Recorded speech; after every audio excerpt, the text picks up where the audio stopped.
Alléluia. Shalom, Rosh Chodesh.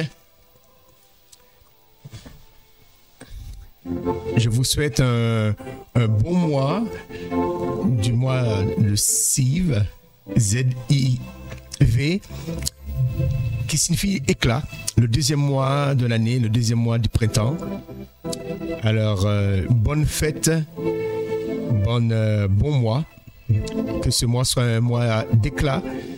C'est le soleil commence à briller de plus en plus et c'est un mois que à Babylone ils appelaient le mois de Iyar, qui signifie lumière en babylonien. Alléluia. Alors nous avons avec nous Gandalina qui est avec nous. Bonsoir, disons bonjour Gandalina. Bonjour. Alléluia, tu peux regarder la caméra. Bonjour. Voilà, merci Seigneur. Alors comment ça va? Ça va, très bien. Ça va. Amen. Amen. Merci Seigneur. Alors, nous allons aujourd'hui, nous allons faire une émission spéciale sur Rosh Chodesh. Rosh Chodesh, ça signifie la tête du mois. Amen. Alléluia. Alors, je vais vous présenter un peu le mois. Le mois, comment le mois, ce deuxième mois, comment ce deuxième mois est. Parce que c'est un mois qui n'a pas de fête, mais c'est un mois très très important. Beaucoup de choses se sont passées ce mois-là. Alors nous allons essayer de parler un peu de ce mois. Amen. Alléluia. Que le nom du Seigneur soit béni. Amen. Alors, ce mois, comme vous allez le voir, alors le temps de vous mettre ça. Voilà.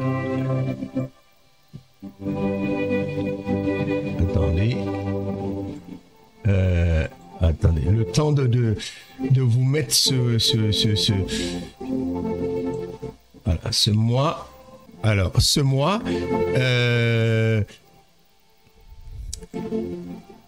on peut voir ici, nous sommes aujourd'hui ici. Hein? On va essayer de mettre complètement pour que vous puissiez voir. Ici, le premier du mois. Alors, le premier du mois, vous pouvez voir.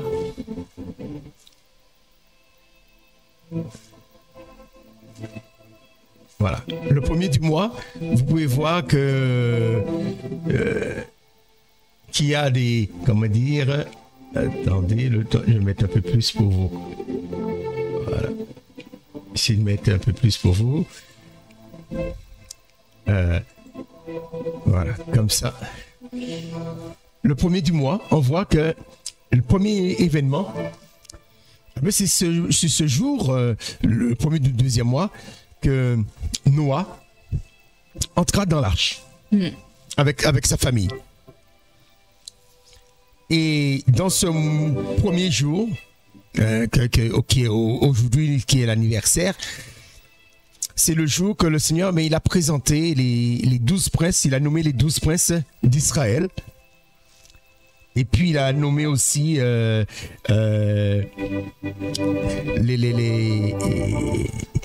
les groupes, les Lévites, par clan, Oui. par clan, un clan de chaque fils de Lévi. Et puis parmi les fils de Lévi, il a choisi Moïse et Aaron qui étaient en face du tabernacle. Hein. Nous allons essayer de voir ça parce que c'est là que le Seigneur a choisi de mettre chacun, la place de chacun dans le tabernacle. Alléluia. Merci Seigneur. Amen. Que son nom seul soit béni. Alors, ce qu'on peut voir aussi, c'est ce jour qu'a commencé le premier tour De Jéricho. Jéricho. Mais avant cela, les 12 princes, non seulement ils ont été nommés au début le premier du deuxième mois, mais les 12 princes, ils ont présenté leur offrande les 12 premiers jours de l'année. Alors, du mois. Et qui fait que le premier, eh ben, c'est dans l'ordre qu'ils étaient autour du tabernacle, ils ont présenté chaque jour leur offrande, hein, en commençant par Yehuda. Et pareil, lorsqu'ils sont arrivés à Jéricho, dans ce mois-là, les 7 premiers jours, les 6 premiers jours, ils ont fait un tour, et le 7e jour de ce mois, la muraille est tombée. Amen. Alléluia. Alors, c'est un mois qu'on voit aussi que le 2 du mois, c'est le début du premier et du deuxième temple. Alors, déjà le mois de... Qu'est-ce que ça signifie ce mois-là? Alors, Zif signifie éclat. Zif qui signifie éclat. Alors c'est comme ça s'appelait le nom du mois, du deuxième mois, avant qu'ils aillent à Babylone. Et c'est après Babylone, le mois est devenu, ils ont commencé à appeler à ce mois le mois de Iyar, qui signifie lumière. Voilà. Alors, on voit que c'est le mois des fondements ou des fondations. La fondation, disons, la sortie, l'entrée dans le tabernacle, dans l'arche de Noé, et puis la sortie de l'arche de Noé. L'entrée, ça a été le premier, et la sortie, ça a été le 27. La même date que le Seigneur est monté, la date de son ascension. L'ascension, c'est pas aujourd'hui, mais c'est le 27 du deuxième mois. Parce que les chrétiens ne suivent pas le calendrier biblique, ils suivent un calendrier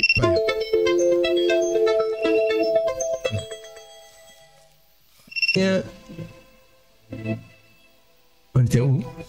Tu as dit que le 27... Alors, on est très... Voilà. C'est le 27, c'est le jour que le Seigneur est monté au ciel. Mais c'est aussi le jour que Noé et les animaux sont sortis de l'arche. Amen. Amen. C'est le mois que commencent les fondements. On le verra un peu plus tard. Oui, le début des fondements, le 2 du mois. Et c'est ce qui est bizarre. Ce qui est bizarre, on reviendra sur les significations, c'est que les 2 mois, les 2 temples commencent à la même date. Alors, sur le fond, on va vérifier tout à l'heure tous ces textes. Alléluia. Alors, on est encore dans les significations. Alors, la porte de Yehuda. Ah, qu'est-ce que signifie Yehuda? Louange. Louange. Alors, c'est plus je louerai. Hein? Je louerai. Je louerai. Et parce que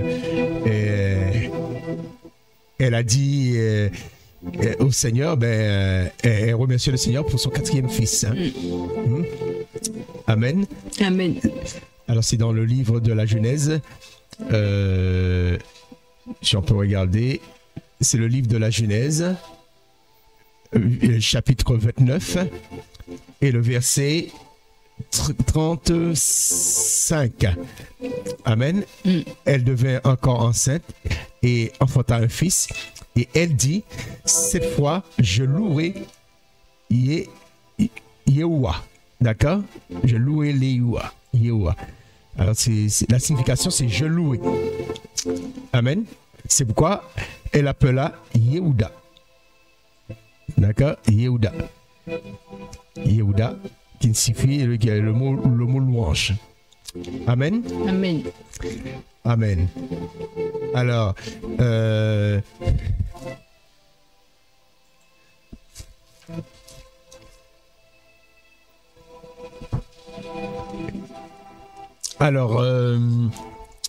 on verra pour la bénédiction à la fin. Alors, la pierre, disons, avant la pierre, alors c'est la deuxième, par contre, c'est la deuxième porte dans la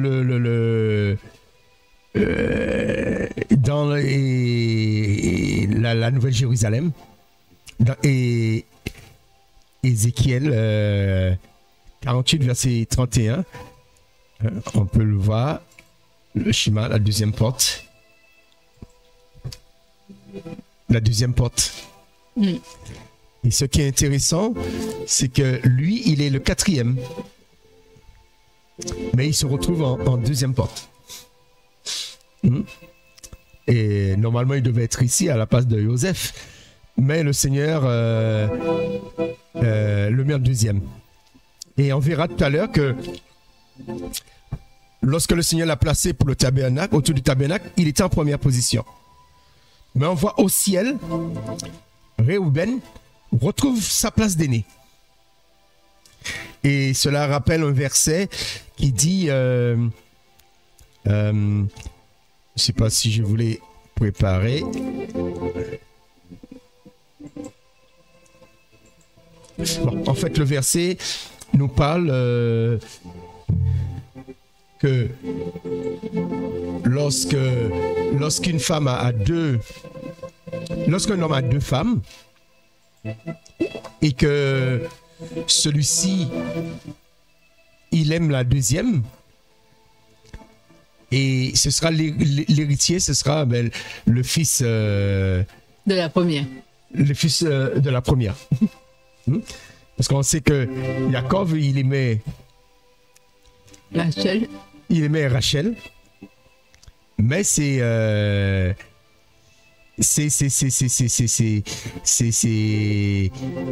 sont les enfants de Léa qui ont été placés en premier, non seulement pour le royaume des cieux, mais aussi autour du tabernacle. C'était les enfants de Léa qui étaient placés en premier. L'emblème, c'est le lion. Parce qu'au moment que Jacob les bénit, c'est Genèse 49, verset 9. On va le prendre. 49, verset 9.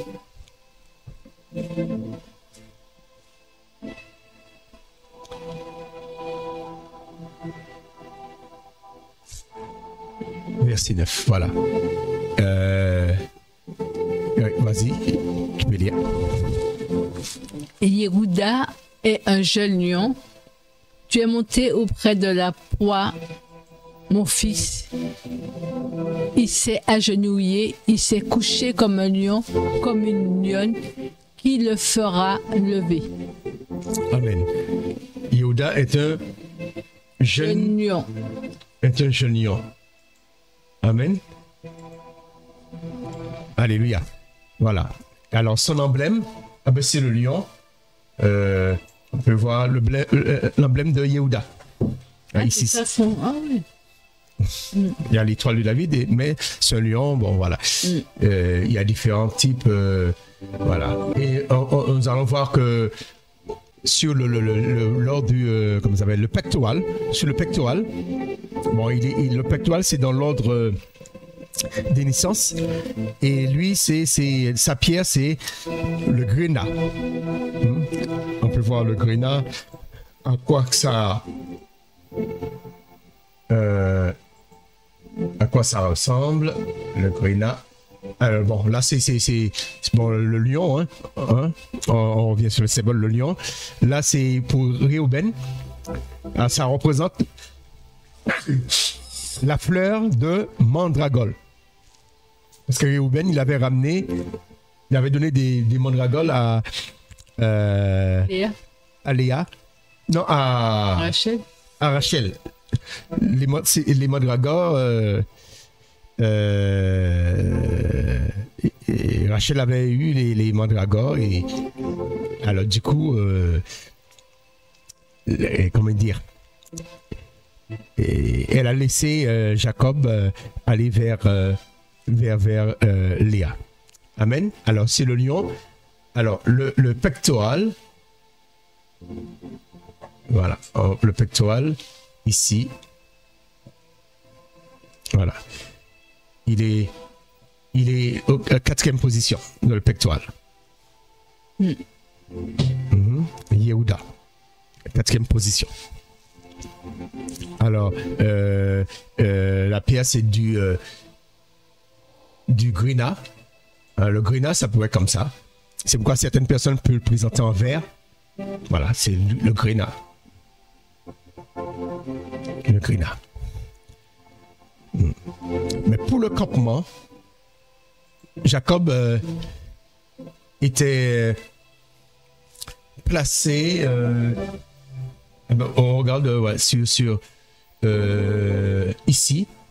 Je vais voir si on peut l'agrandir, celui-là. Si on peut l'agrandir. Voilà. Ici. Vers l'est. Du côté soleil levant. Alors lui, il régnait sur Issachar et Zébouloun. Hein? Yehuda régnait sur eux. Mais on voit que pour le campement, Yehuda est en première position. Alors, tout se passait comme ça. C'était Yehuda, Issachar, Zébouloun. Après, le deuxième camp, c'était Réhouben, qui était du côté du sud. Et c'est Réhouben qui partait après. Après, c'était Siméon. Alors, on voit, c'est Gad. Alors, Gad, ce n'est pas le fils de Léa. Gad, c'est le fils de la servante de Léa.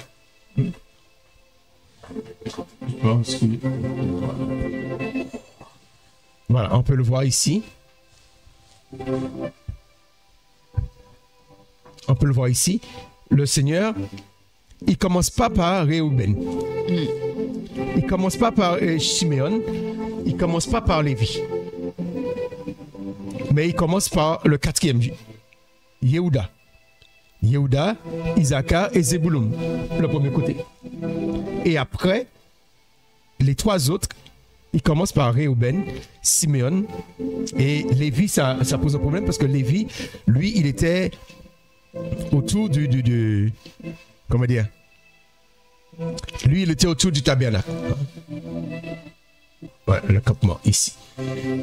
Tandis que Lévi, eux, ils étaient ici, hein, autour du tabernacle, ici.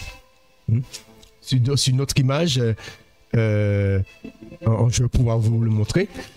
Et il a fallu que ce soit le fils de la servante,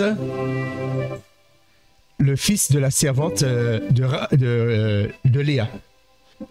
Alors, le fils de la servante Gad, c'est le fils de Sipa. On voit Sipa ici. C'est lui qui a remplacé Lévi à l'est du campement. Éphraïm. Alors, c'est qui Éphraïm? Éphraïm, c'est le fils de Joseph. Éphraïm est ici. Éphraïm et Manassé. Mais Éphraïm était le deuxième. Mais il a été nommé premier par Jacob. Rappelez-vous, lorsqu'il a croisé ses bras, il les a bénis. Alors c'est pourquoi Éphraïm, c'est lui pourtant c'est lui le deuxième. Mais c'est lui qui était le chef du camp des enfants de Joseph. Il y avait Éphraïm, on voit dans le camp il y a, on voit Éphraïm, Manassé et Benjamin. Voilà, Benjamin qui veut dire que là, ce sont les enfants de Rachel. Le camp des enfants de Rachel, c'est Ephraïm qui était le chef. Hein, c'est un fils d'Ephraïm. D'accord. Alors, Manassé et Ephraïm sont les enfants de Joseph. Et Benjamin, voilà, c'est le dernier des enfants de Rachel. Amen. Alors, on regarde à nouveau cela, voilà, pour bien comprendre. Ephraïm et Manassé qui viennent de Joseph, et puis Benjamin. Voilà, les enfants de Rachel. Alors, on voit que le Seigneur, il place... quand j'ai fait quelque chose là. Ah. Le campement, je crois j'ai... Bon. On voit que le Seigneur, il commence par les enfants de la première femme, Rachel. Après, les enfants de la deuxième femme. Et le quatrième côté, alors je vous rappelle que le Ephraïm, c'est le côté le côté S. Ah, parce qu'ils ont mis S là, mais normalement c'est l'ouest, hein, parce que le soleil se lève à l'est, c'est du côté du soleil levant. Hein. Je crois qu'ils ont peut-être fait une erreur. Bon, je vais vérifier. Mais c'est soit l'un ou l'autre. Voilà. Et normalement, c'est le côté soleil couchant. Et là, c'est le côté du nord. Ce sont les enfants de la servante. Mais on voit l'autre, c'est Dan. Dan qui était le chef. Dan, c'est l'enfant de la servante. Hein? Dan, c'est le premier enfant qui est né des servantes. C'était l'enfant de la servante de Rachel, de Rachel, Bilha. C'est Dan. Dan qu'on met qui est le chef du camp. Alors Bilha a eu deux enfants, Dan et Nephtali. Et la servante de Léa a eu deux enfants aussi, Gad et Aser. Mais on regarde qui sera en deuxième position entre Nephtali et Aser.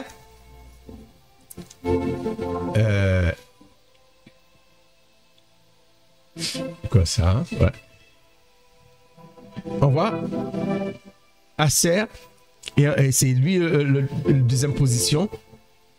Et Aser, il est Asher, hein, qui veut dire heureux. Asher, c'est le fils de Asher. C'est le fils de la servante de Léa. On voit entre les deux servantes, pour les enfants des servantes, le Seigneur a choisi Dan comme c'est le premier né parmi les servantes.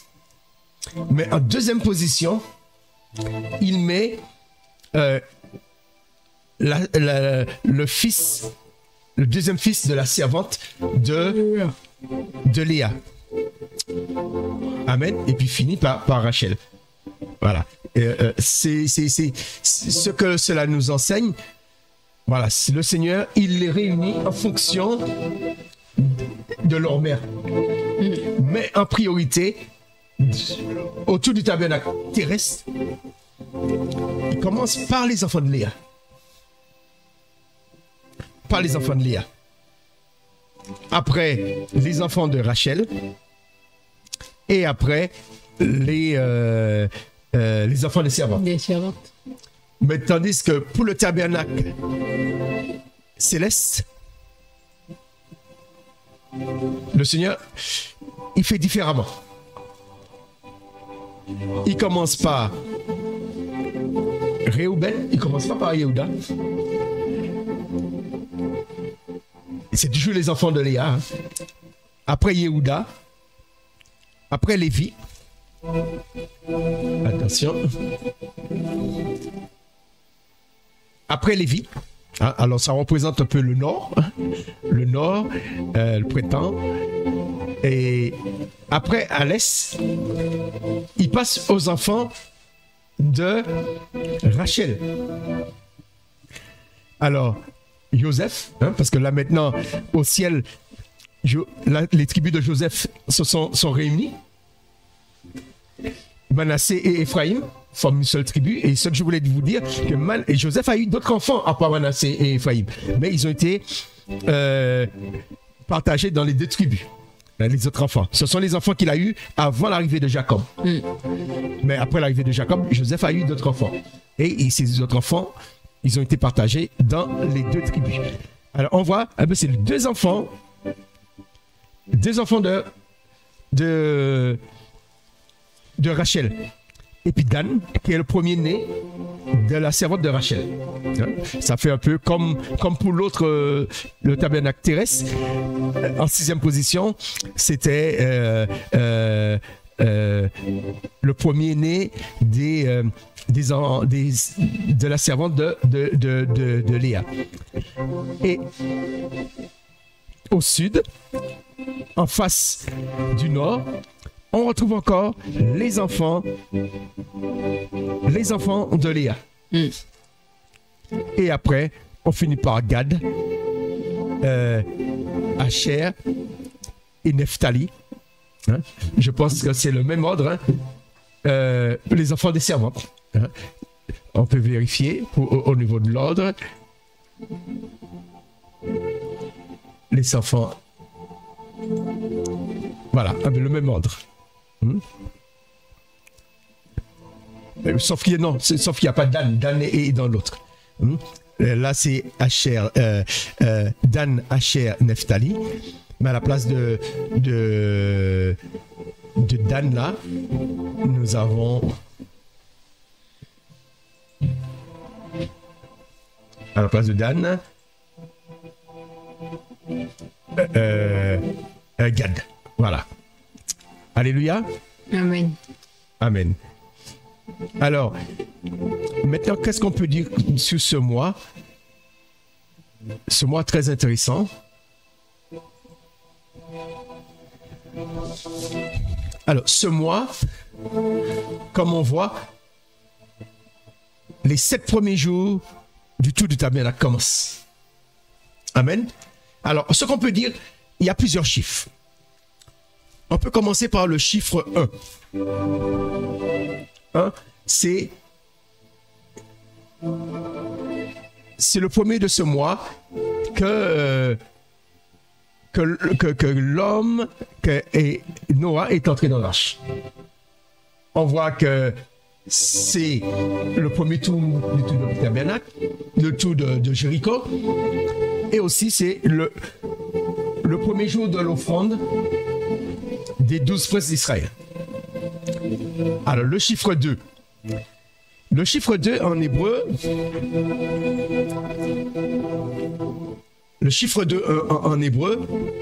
est représenté par la lettre B. B qui signifie la lettre B qui est le bête. Bête qui vient de quoi? Maison. De la maison. Et là, on voit que j'essaie de l'agrandir pour les auditeurs. Bête qui signifie la maison. On voit que la maison de l'Éternel a commencé le 2 du 2e mois. Ça ne commence pas le 1er. Le 2 du 2e mois. On voit le chiffre 2. Et les 2 temples ont commencé à la même date. Amen. Et on voit Jéricho, c'est aussi le 2e tour de Jéricho. Mais Yeshua aussi, il est né le 2e mois. Le 5 de ce 2e mois. Yeshua qui est le 3e temple. Alors je me pose la question. S'il doit avoir un 3e temple terrestre, comment sera-t-il dans ce mois-là?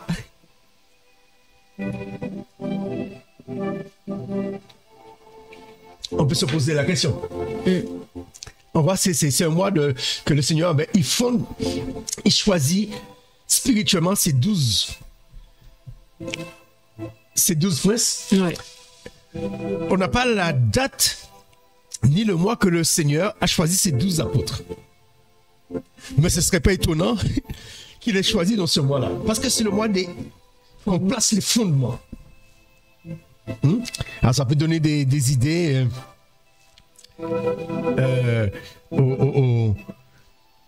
aux églises. Hein? Le mois des fondements. Amen. Alléluia. Amen. Alors, le chiffre 2. Alors, le chiffre 7, c'est dans ce mois-là qu'il y a eu, au 7e jour, la muraille de Jéricho est tombée. Vous voyez, le 7e jour du mois. Ce n'est pas le 7e jour de la semaine, mais c'est le 7e jour du mois, la muraille est tombée. Mais ce qui est intéressant, c'est que le 7e jour du mois tombe dans la 7e semaine de l'année. Tombe dans la 7e semaine de l'année. On peut, si on prend le premier mois, on a 5 semaines. Voilà, on a 5 semaines, le premier mois. Et le deuxième mois, on passe à la 6e semaine. 6e semaine, 7e semaine. Alors, et ce qui est intéressant, la muraille de Jéricho est tombée le 7 du 7e mois, mais c'est la 7e semaine de l'année. Mais Yeshua, voilà. Est-ce qu'on voit? Ah, Yeshua, on ne voit pas. Voilà. Yeshua, il est né dans la 7e semaine. Et ce qui est intéressant, il est né, puisque le mois d'avant a 30 jours, il est né le 35e jour. Qui veut dire, il est né le 7e jour de la 7e semaine. 35. 7e jour de la 5e semaine. 35e jour. À partir de... là, c'est la semaine de l'année. Le 7e jour de la 5e... non, disons. Le 7e jour de la 7e semaine. Le 5e jour de la 7e semaine. On voit que Yeshua, il est né dans la 7e semaine. Et cette 7e semaine est 40 jours avant... tombe 40 jours avant la fête des semaines. Alléluia. Alors, on peut dire aussi, on a vu le chiffre 7. Le chiffre 12, c'est le 12 que le Seigneur a été circoncis. Puisque 8 jours après le 5, c'est le 12. Et puis, le 12 aussi, c'était le dernier jour. Les 12 princes ont offert leur offrande.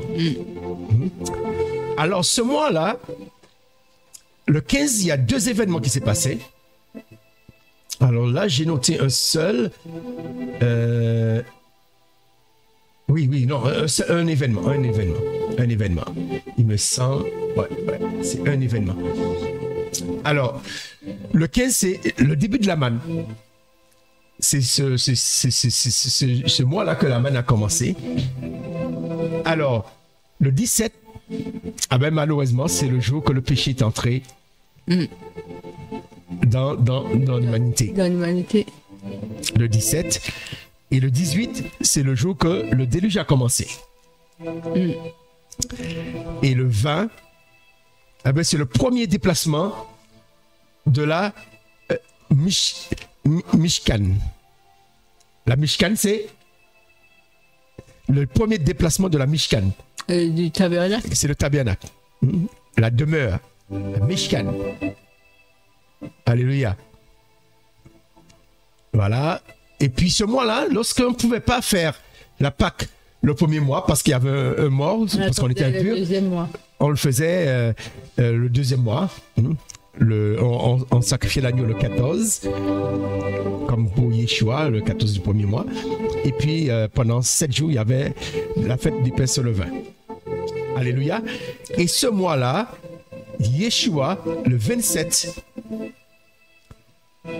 40 jours après sa résurrection, c'est le jour de son ascension. Mais c'est le même jour aussi que après le déluge, que Noah est sorti de l'arche. Voilà. Alors c'est tout ce que on peut dire sur ce mois de Zif, hein, mois L'éclat. d'éclat. Il faut que je réduise. C'est vrai, ça peut passer. Voilà, le mois d'éclat. Amen. Amen. Alors, nous allons terminer par la bénédiction du mois. La bénédiction du mois qui est qui a été donnée par Yaakov. On va le lire dans Genèse 49, versets 9 à 12. Je crois que tout à l'heure on l'avait, hein, Genèse 49. C'est ça, hein? Versets 9 à 12. Hein? Voilà. Non, 49 versets. 9 à 12. Vas-y. La bénédiction de Yehuda. On va terminer par la bénédiction de Yehuda. Yehuda est un jeune lion. Tu es monté auprès de la proie, mon fils. Il s'est agenouillé, il s'est couché comme un lion, comme une lionne. Qui le fera lever? Le sceptre ne s'éloignera pas de Yehuda, ni le bâton de législateur d'entre ses pieds, jusqu'à ce que vienne le Shiol, à lui l'obéissance des peuples. Il attache à la vigne son ânon, à la vigne de Choix, le petit de son ânesse. Il lavera ses habits dans le vin et son vêtement dans le sang des raisins. Il a les yeux brillants de vin et les dents blanches de lait. Amen. Alors, voilà, c'est la bénédiction de Yehuda. De Yehuda. Voilà. Voilà. Alléluia. Amen. Merci Seigneur. On va essayer de cadrer un petit peu. On va essayer de cadrer un petit peu. Voilà. Amen. Alléluia. Amen. Alors, voilà, tu en penses quoi de ce mois? J'ai appris que c'était le mois d'éclat, le mois de Zif, et puis le mois des fondements où le Seigneur a placé les 12 tribus. les 12 tribus Le mois que les murs de Jéricho. de Jéricho se sont écoulés. Amen. Alors, il n'y a pas de fête biblique dans ce mois-là, mais beaucoup d'événements se passent à ce mois-là, dans ce mois-là. Amen. Ah ben, soyez bénis. Et puis, au Shabbat prochain, nous allons revenir sur les fêtes, disons les fêtes mérites de cette semaine. Et puis, nous allons parler de la lettre Vav. La lettre Vav, le clou. Hein, ce clou qui a cloué les mains du Seigneur à la croix. Avant qu'on parle du yod qui est la main, qui veut de yad, on parlera du clou. Alléluia. Et voir que cette lettre, son importance dans l'alphabet grec. Et puis nous allons parler des homères. Pourquoi je pense que les homères doivent commencer le premier jour de la semaine, après la semaine des pains sans levain. On parlera un peu de ça. Et puis nous allons parler, on va parler de Yehuda. Qu'est-ce que signifie Yehuda? On l'a vu aujourd'hui, Yehuda. Comme c'est le mois de l'apôtre de Yehuda, on va revenir sur ce nom Yehuda. Soyez bénis richement. Amen. Amen.